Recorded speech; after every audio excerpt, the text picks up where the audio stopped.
Right ఇక నిజామాబాద్లో కరుడుగట్టిన నేరస్తుడు షేక్ రియాజ్ చేతిలో దారుణ హత్యకు గురైన పోలీస్ కానిస్టేబుల్ ఎంపల్లి ప్రమోద్ కుమార్ కుటుంబానికి అన్ని రకాలుగా అండగా ఉంటామన్నారు డీజీపీ శివధర్ రెడ్డి. ప్రమోద్ భార్య ప్రణీతకు చిన్న వయసులోనే తండ్రిని కోల్పోయిన అతని ముగ్గురు కుమారులకు వారి కుటుంబానికి ప్రభుత్వం పోలీస్ శాఖ పూర్తిస్థాయిలో అండగా ఉంటుందని చెప్పారు. ఇక ప్రమోద్ కుటుంబానికి ₹1 కోటి ఎక్స్గ్రేషియాతో పాటు అతడు పదవీ విరమణ వరకు లాస్ట్ పిట్ డ్రాన్ శాలరీ ఇస్తామన్నారు డీజీపీ. దీంతో పాటు కుటుంబ సభ్యులతో ఒకరికి ప్రభుత్వ ఉద్యోగం ఇస్తామన్నారు. 300 గజాల ఇంటి స్థలం మంజూరు చేయిస్తామన్నారు. పోలీస్ భద్రతా సంక్షేమం నుండి 16 లక్షల ఎక్స్గ్రేషియా, పోలీస్ వెల్ఫేర్ నుండి ₹8 లక్షల ఎక్స్గ్రేషియాను ప్రమోద్ కుటుంబానికి ఇచ్చి కుటుంబానికి అండగా ఉంటామన్నారు డీజీపీ. విధి నిర్వహణలో ప్రాణాలు కోల్పోయిన వారికి తెలంగాణ రాష్ట్ర పోలీస్ శాఖ తరపున నివాళి అర్పించారు శివధర్ రెడ్డి.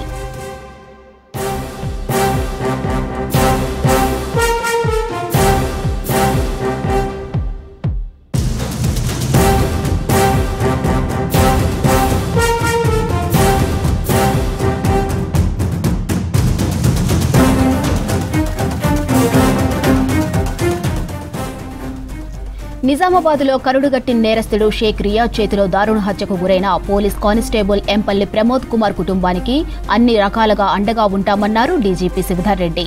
ప్రమోద్ భార్య ప్రణీతకు చిన్న వయసులోనే తండ్రిని కోల్పోయిన అతని ముగ్గురు కుమారులకు వారి కుటుంబానికి ప్రభుత్వం పోలీస్ శాఖ పూర్తిస్థాయిలో అండగా ఉంటుందని చెప్పారు. ప్రమోద్ కుటుంబానికి ₹1 కోటి ఎక్స్గ్రేషియాతో పాటు అతడి పదవీ విరమణ వరకు లాస్ట్ పిన్ డ్రాప్ శాలరీ ఇస్తామన్నారు డీజీపీ. దీంతో పాటు కుటుంబ సభ్యుల్లో ఒకరికి ప్రభుత్వ ఉద్యోగం ఇస్తామన్నారు. 300 గజాల ఇంటి స్థలం మంజూరు చేయిస్తామన్నారు.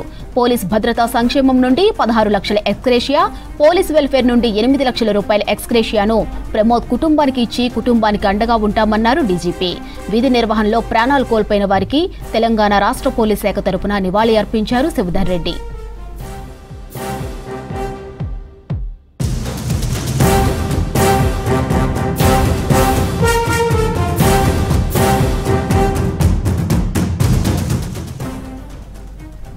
రైట్ ఇక డీటెయిల్స్ ధనరాజ్ అందిస్తారు. చెప్పండి ధనరాజ్, కానిస్టేబుల్ ప్రమోద్ కుటుంబానికి పోలీస్ శాఖ ఏ సాయం ప్రకటించింది? అప్డేట్స్ ఏంటి?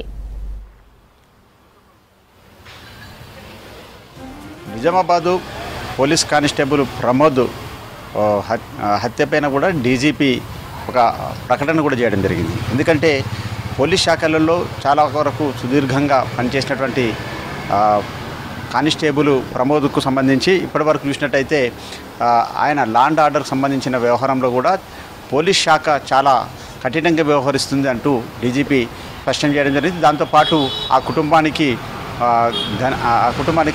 చాలా వరకు అండదండగా ఉంటాం, దాంతోపాటుగాను ₹1 ఎక్స్గ్రేషియా ప్రకటిస్తున్నాం, దాంతోపాటు కుటుంబంలో ఒకరికి ప్రభుత్వ ఉద్యోగాన్ని ఇస్తామని కూడా స్పష్టం చేయడింది.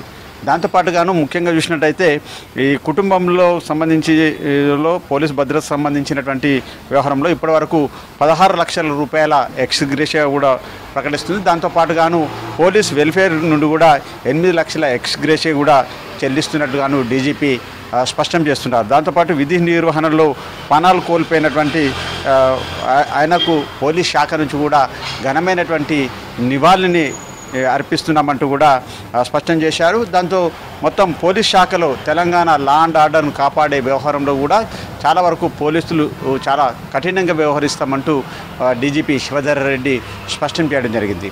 ప్రమోద్ చూసినట్టయితే పోలీస్ శాఖలో నిజామాబాద్లలో అంటే CCSలో చాలా వరకు అంటే ఈ రియాజ్ లాంటి వ్యక్తులను పట్టుకోవడంలో చాలా కీలకంగా పనిచేయడం, దాంతోపాటు రియాజ్ కరడుగట్టినటువంటి నేరస్తుడు. ఆయన పైన చూసినట్టయితే ఇటు ఓవైపున చైన్ స్నాచింగ్కి సంబంధించినటువంటి కేసులు ఉన్నాయి, మోటార్ వెహికల్కి సంబంధించినటువంటి కేసులు ఉన్నాయి, మర్డర్ కేసులు ఉన్నాయి. ఇలాంటి కేసులలో చాలా వరకు అక్కడ జనాలను బెదిరింపులకు పాల్పడ్డాడు. నిజామాబాద్లో చాలా వరకు మోస్ట్ వాంటెడ్ అయినటువంటి రియాజ్కి సంబంధించినటువంటి అతన్ని పట్టుకునేందుకు ప్రమోద్ చాలా వరకు కీలకంగా పనిచేయడం జరిగింది. అతన్ని అరెస్ట్ చేసి ఆ తర్వాత మొత్తం అంటే కోర్టుకు సరెండర్ చేయాలనే ఉద్దేశంతో ఆయనను మోటార్ వెహికల్ పైన తీసుకొస్తున్నటువంటి క్రమంలోనే వెనుక నుంచి వెన్నులో కత్తితోటి అత్యంత దారుణంగా హత్య చేసినటువంటి ఘటన పైన డీజీపీ శివధర్ రెడ్డి చాలా సీరియస్గా అయ్యాడు. దాంతోపాటు అతన్ని అంటే ప్రమోద్ను చంపి పారిపోయినటువంటి ఘటనపైన మొత్తం 9 బృందాలను ఏర్పాటు చేసి పట్టుకోవాలని కూడా ఇటు ఐజీని కూడా ఆదేశించడం జరిగింది. దాంతోపాటు నిజామాబాదు సిపి సాయి చైతన్య కూడా రంగంలోకి దిగి మొత్తం 9 టీంలను ఏర్పాటు చేసి రియాజ్ను పట్టుకొని ఆ తర్వాత రిమాండ్ చేసే ఉద్దేశంతో కూడా ప్రభుత్వ ఆసుపత్రిలో చేర్పించారు. వైద్య పరీక్షల నిమిత్తం మళ్ళీ ఆయనను కోర్టుకు రిమాండ్ తరలించేటువంటి క్రమంలోనే ఇక మరో కానిస్టేబుల్ ఆసిఫ్ పైన దాడి చేసి పారిపోయే క్రమంలో అంటే అక్కడ ఉన్నటువంటి ప్రభుత్వ హాస్పిటల్లోనే సెంట్రింగ్ డ్యూటీ గార్డ్గా పనిచేస్తున్నటువంటి ఆసిఫ్ ఉన్నారు.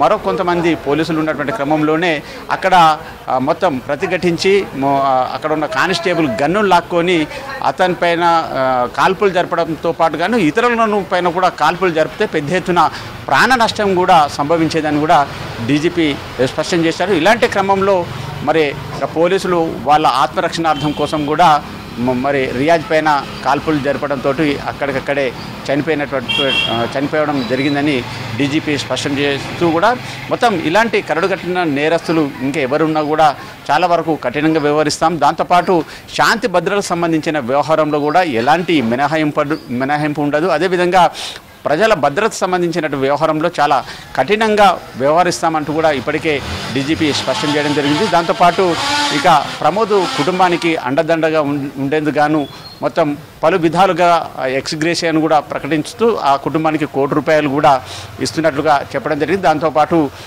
విధి నిర్వహణలో ఆయన మరణించాడు కాబట్టి ఆ కుటుంబంలో ఒకరికి ప్రభుత్వ ఉద్యోగం కల్పించేందుకు గాను ఇప్పటికే పోలీస్ శాఖ పరమైనటువంటి నిర్ణయం తీసుకున్నాడు. దానిపైన కూడా డీజీపీ శివధర్ రెడ్డి ఒక స్పష్టమైనటువంటి ప్రకటన చేశారు.